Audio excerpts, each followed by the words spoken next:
Oscar, ¿qué fue eso? ¿Qué fue ese capítulo que acabamos de grabar? ¿Te vas a presentar? ¿Qué es esto? ¿Esto es la puerta de himnos? ¿Qué es esto? Bienvenidos a la portada de himnos. Recuerden que nosotros pretendemos saberlo todo, pero realmente no sabemos nada.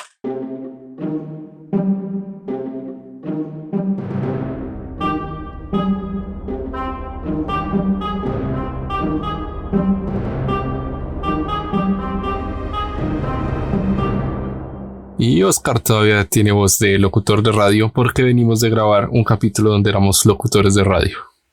Y estuvimos hablando sobre Edward Hopper. A pesar de que no lo dijimos. Edward Hopper es un pintor estadounidense. Entonces es muy conocido por sus retratos sobre, digamos, la cotidianidad de la vida estadounidense, que pues está bien enmarcada por un tema en torno a la soledad. Hopper posiblemente sea uno de mis pintores favoritos por la identificación con esos personajes tan anónimos, ¿no? Tan aislados, pero también como el manejo del color, de la luz sobre todo. Ahorita estaba leyendo una cosa que decía que lo único que quería pintar era la luz sobre un muro blanco. Lo llaman también el pintor del silencio. Es interesante que lo llaman de esa manera, ¿no? Porque realmente si tú miras una pintura de Hopper, creo que es prácticamente imposible imaginarse un sonido allí. O un sonido si hay ruido, si hay sonido, es un ruido blanco. Exacto. O algo por el estilo. Como que el sonido de un carro que pasa cada 30 minutos, un ventilador, un pajarito que pasa, alguna cosa así chiquita, pero sí, no, son muy aisladas. Que podrían pasar por silencio. Yo también me siento de pronto identificado con algunas de los personajes en sus pinturas. Tal vez siento que de pronto por mi forma de ser soy una persona como muy introvertida. Digamos que no tengo temor a expresarme, pero siento que todos mis procesos mentales suceden la mayoría del tiempo internamente. Siento que soy una persona muy contemplativa, muy pensativa, muy reflexiva. Y tal vez por eso me siento muy identificado con las pinturas que hay en Hopper. Y es extraño porque siento que estas pinturas de alguna forma también muestran un estado de confort. Yo no siento que los personajes en sus pinturas estén incómodos. No sé si cómodos. Yo creo que sí, siempre hay como una tensión palpable, pero una tensión como alrededor de la calma. Y creo que eso me lleva como al tema fundamental que es el que organiza el capítulo, y es un día específico de la semana, que es el domingo. ¿Qué pasa con el domingo? Que, marica, yo creo que todas las pinturas de Hopper suceden en el día domingo. Creo que el día domingo es un día que refleja mucho el sentimiento que me provocan las pinturas de Hopper.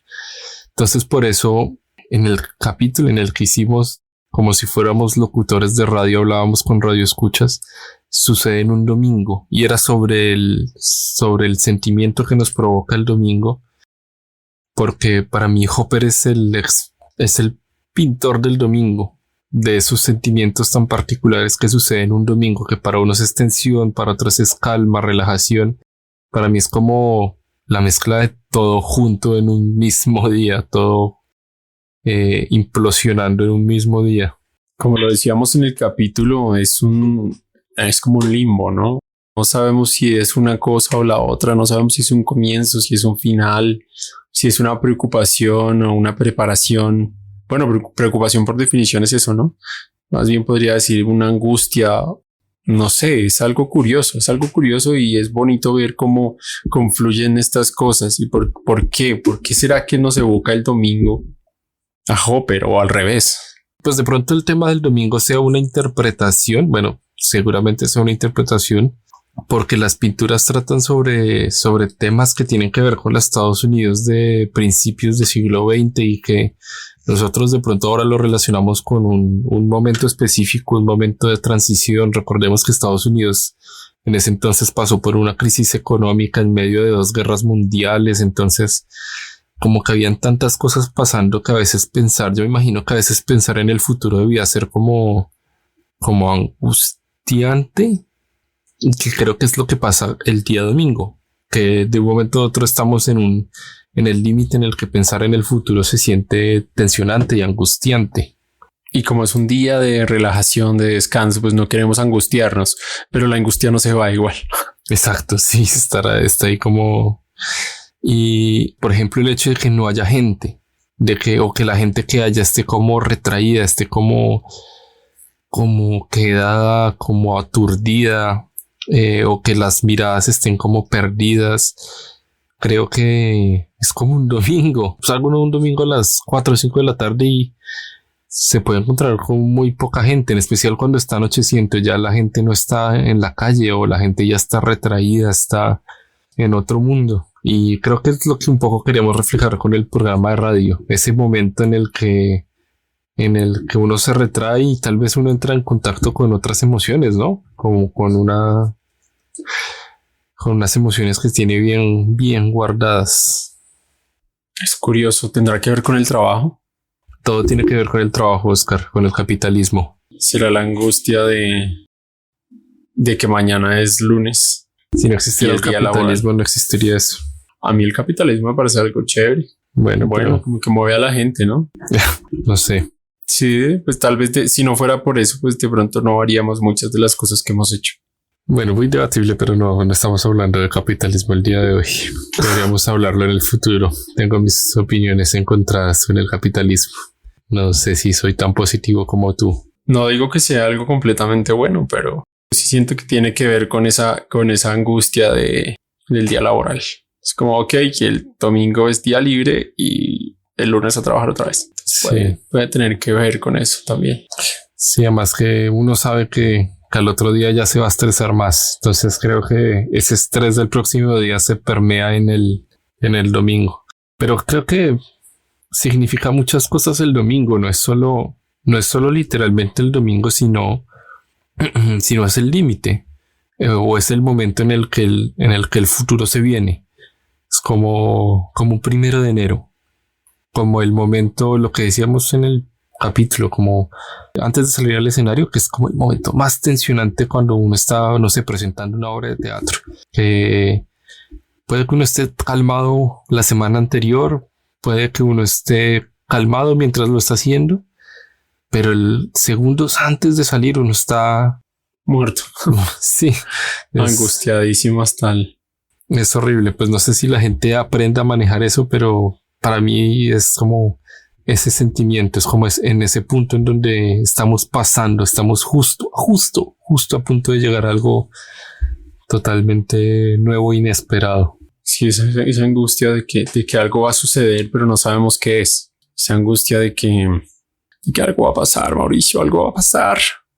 Es como hablábamos en el capítulo de terror, ¿no? Es como es algo que no vemos, que no sabemos qué es, nos mata de miedo, pero en el momento en el que lo vemos, así sea un monstruo de 10 metros, se nos baja un poco la angustia porque ya sabemos qué es. El terror radica en la anticipación, en no saber, en lo desconocido. De pronto tiene que ver con ese terror del día a día, de qué va a pasar mañana, de qué va a pasar conmigo. También siento que eso pasa, ¿no? El domingo como que de pronto también lo recargamos con nuestra vida.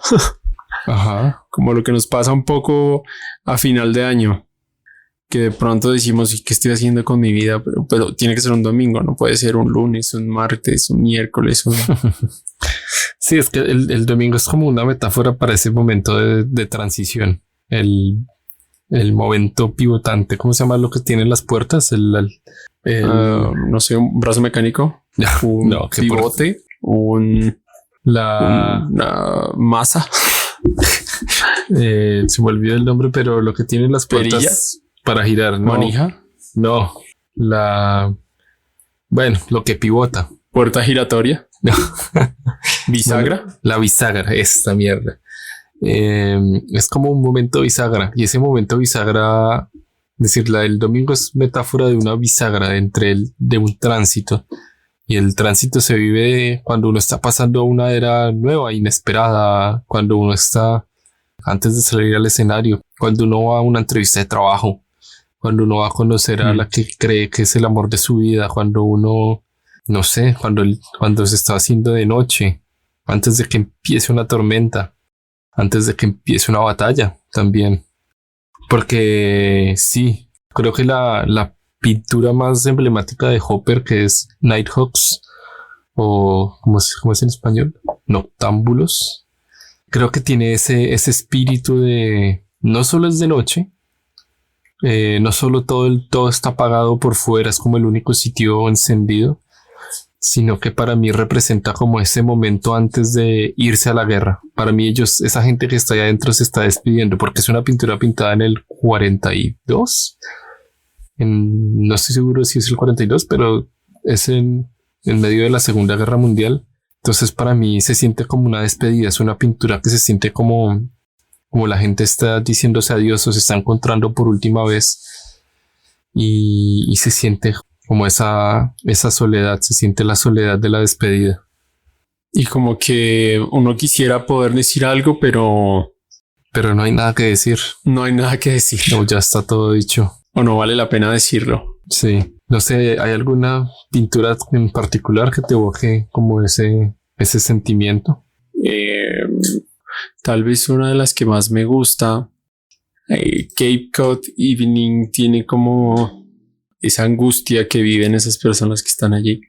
La mujer está cruzada de brazos como si llevara una carga muy grande sobre sus hombros.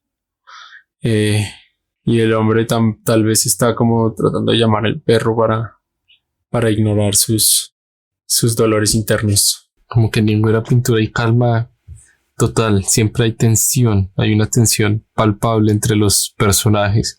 Incluso cuando no hay personajes, porque hay una pintura en donde que solo se ve como un pedazo del lago, se ve como una pared y un rayo de luz entrando, que yo lo veo y no sé por qué no me produce 100% calma, como que me da un poquito de tensión pensar en estar ahí en esa pintura.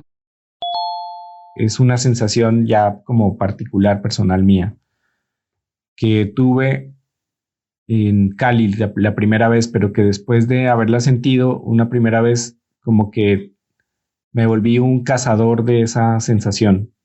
Trato de buscarla como otras veces y es muy difícil de encontrar. El modo en que me ocurrió fue que yo estaba en un estado semialterado de conciencia por opioides. Y entonces, no, pues, por un porro, pues. Y estaba acostado en mi habitación de un departamento en Cali que quedaba en el último piso, viendo por una ventana como hacia el cielo. Entonces hubo varios elementos allí, o más bien pocos elementos, pero los elementos eran estos. Primero, que mi habitación tenía muros blancos. Segundo, que la ventana casi no tenía marco, y eso es bien importante. Tercero, que el muro del fondo que se veía a través de la ventana era un muro del propio edificio que tenía un solo color, era un color amarillo, como chillón. Y cuarto, que el cielo en ese momento estaba completamente azul, no había ni una sola nube. Entonces yo solo veía tres colores: blanco, amarillo y azul. Y tenía una perspectiva bien interesante de esa vista, pues, porque el muro amarillo cortaba el marco de la ventana en una diagonal. Yo tenía una perspectiva diagonal de la habitación, entonces todo estaba como con líneas cubistas.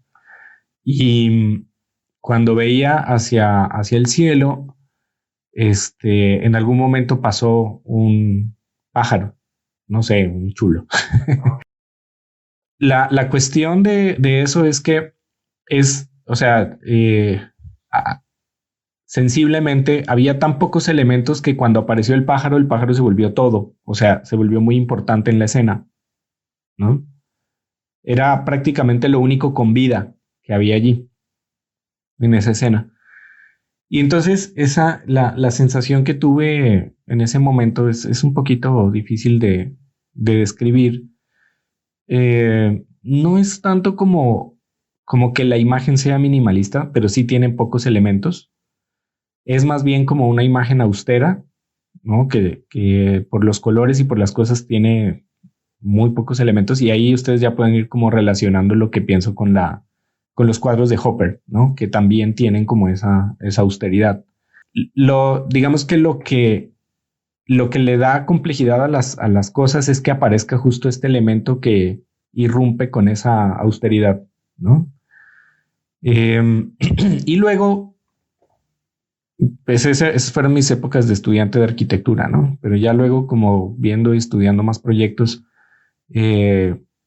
pues apareció por allí una casa de Luis Barragán, pues, que de hecho lo hizo en varias casas, pero en una en particular, que creo que es la casa Gilardi, o Gilardi, no sé cómo se pronuncia, que tiene una terraza que está cerrada con muros altos, y son muros de dos colores, blanco y rosa, y el piso como que no tiene tampoco muchos elementos, tiene es naranja y blanco. El piso es como un piso de piedra, o sea que es muy neutral el piso, ¿no? Y el cielo acá en México, más o menos entre febrero y mayo, nunca tiene nubes. Es un cielo completamente azul. Y entonces se me hacía ver como esta imagen, ¿no? Que pues que yo me había soñado pues por allá en Cali en ese otro momento. Ahora, como que lo que me parece o sea, la sensación que tengo en ese momento es como que hay tan pocos elementos visiblemente que el tiempo se vuelve una cosa como muy homogénea, ¿no? Como que uno no siente cómo transcurre el tiempo, se puede quedar ahí horas y horas y a lo mejor en la mente pasaron solamente unos segundos, ¿no? Pero también puede ser al contrario, puede ser que usted vea eso muy poco tiempo, esa escena, y que le haya parecido una eternidad, pero es como porque ahí esa dimensión del tiempo como que se desvanece un poquito, como que no es tan importante, ¿no? Y esa cuestión tridimensional de estos muros de colores adquiere así como un peso bien fuerte, no sé, como una cosa ahí bien extraña. Entonces, en esa circunstancia, pues que aparezca cualquier elemento allí, hace que la película del tiempo vuelva como a correr, ¿no? Como que aparece el pájaro y es como volverle a poner play a la peli, quitarle la pausa, no sé, es como una sensación ahí bien extraña.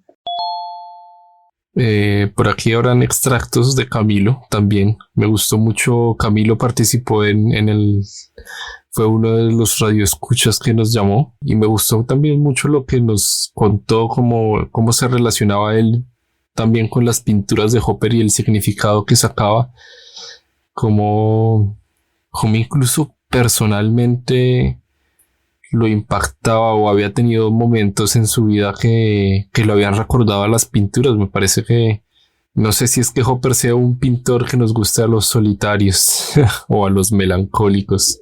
Puede ser, ¿no? Siempre suele suceder que resonamos de alguna manera en algún tipo de arte porque nos veamos reflejados en ella. Sí. Creo que es la soledad, sí, como que de alguna forma el hecho de que cuando uno identifica las particularidades de la pintura, ve uno una persona como con cierta postura, con cierta dirección de la mirada, cierta forma de actuar. Si digamos en el atardecer en Cape Cod, veo que el hombre está como tratando de hacer algo con su mano, con el pasto, de llamar al perro, pero siempre se ve como retraído, como deprimido, como desganado. Sí, entonces siento que es esa soledad. Puede ser que en la pintura hayan 2, 3, 4 personas, pero se ven profundamente solas cada una de ellas. Sí, como que cuando hay varias personas, los ojos no se cruzan, cada persona está, creo que nos lo decía Camilo también, las miradas, no sé, como que están juntos, pero cada uno está como en su cuento, está en su rollo, y eso enfatiza como ese sentimiento de soledad mientras estamos junto a más personas, sí. Es acerca del propio Hopper, que siento que en la mayoría de textos que hay acerca de los cuadros de él, de esta cuestión del realismo norteamericano, el tipo expresa más como la naturaleza humana que cualquier otra cosa, ¿no? Pero la naturaleza humana estadounidense, que es una naturaleza individual, pero también muy sola.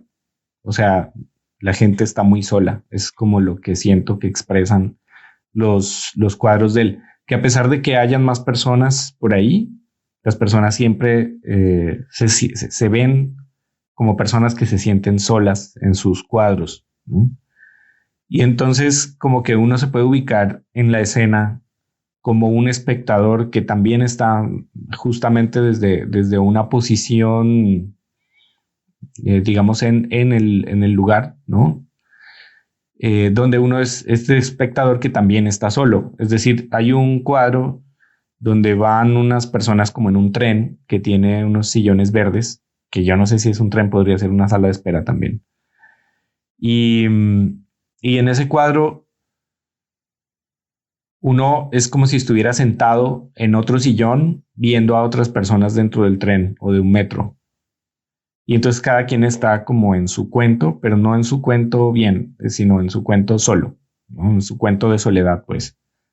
Sí, como me hace pensar que cada persona está en su mente, en su rollo de eh, que se siente sola. Bueno, así eso es como lo que me expresa a mí, los rostros de las personas, la actitud, hacia dónde tienen la vista. Muchas veces tienen la vista como o perdida en el horizonte, que es cuando uno más está haciendo como esta introspección, ¿no? De sus cosas y de su vida y de que anda solo, no sé. Y también viendo al suelo, como que viendo al horizonte o viendo al suelo o viendo hacia abajo, no sé, como concentrados en algún objeto o en alguna cosa que traen en las manos o quizás en el cuadro de la esquina de este restaurante, no recuerdo ahorita cómo se llama, pero también, no sé, como que hay personas allí que parece que están juntas, un hombre y una mujer, pero no están como interactuando, no pareciera que estuvieran en el momento en que están platicando, ¿no? Las personas que también se ven en las pinturas que tienen como unos trazos casi un poco deformados. Me parece que la gente como que también se ve deformada por esa soledad y por la melancolía, por el recuerdo, casi como si uno pintara algo que recuerda, pero lo pinta un poquito como no tan real, sino con una deformidad que le da la pérdida de la memoria y la... Más, sí, es como una imprecisión. Creo que Sí. la palabra correcta es esa. Sí, como esas caras un poquito como... Sí, pues no, yo no le pido a la pintura que sea realista, pero siento que sí hay una intención de mostrar a la gente de una forma diferente, como expresar a través de sus caras que no son 100% Definidas. definidas o felices o humanas o no sé. Hay otro pintor que es más o menos contemporáneo a Hopper, que es Giorgio de Chirico, es un italiano que tiene unos cuadros que también estudiamos como en la universidad de qué se trataba la cuestión de los cuadros y era una cuestión acerca de la memoria. Habían elementos en esos cuadros que evocaban a alguna circunstancia del pasado de Quirico. Por ejemplo, él vivió cerca de una estación de trenes cuando era niño y entonces siempre oía los trenes y siempre veía esta nube de vapor que van dejando los trenes cuando pasan por allá a lo lejos. Y entonces es un elemento que aparece como recurrentemente en los cuadros de Quirico, ese tren por allá en el horizonte. Pero cuando uno ve los cuadros, se parecen mucho a los de Hopper, porque también, empezando porque usan como una paleta de colores iguales, muy parecida. Tienen pocos elementos, es decir, geométricamente tienen unas perspectivas muy marcadas y para marcar las perspectivas como que quitan otros elementos de detalle de las cosas, pero en los de Quirico es todavía es surrealista, en cambio los de Hopper pues son realismo, ¿no? Pero los de Quirico tienen como esa misma atmósfera, a pesar de que son surrealistas, tienen esa misma atmósfera como de soledad, pero yo más allá de soledad diría que es como de nostalgia por los elementos de la memoria.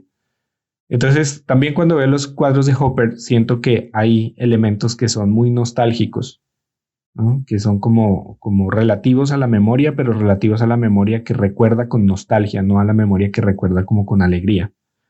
Entonces, tengo esas dos sensaciones mezcladas cuando veo el cuadro de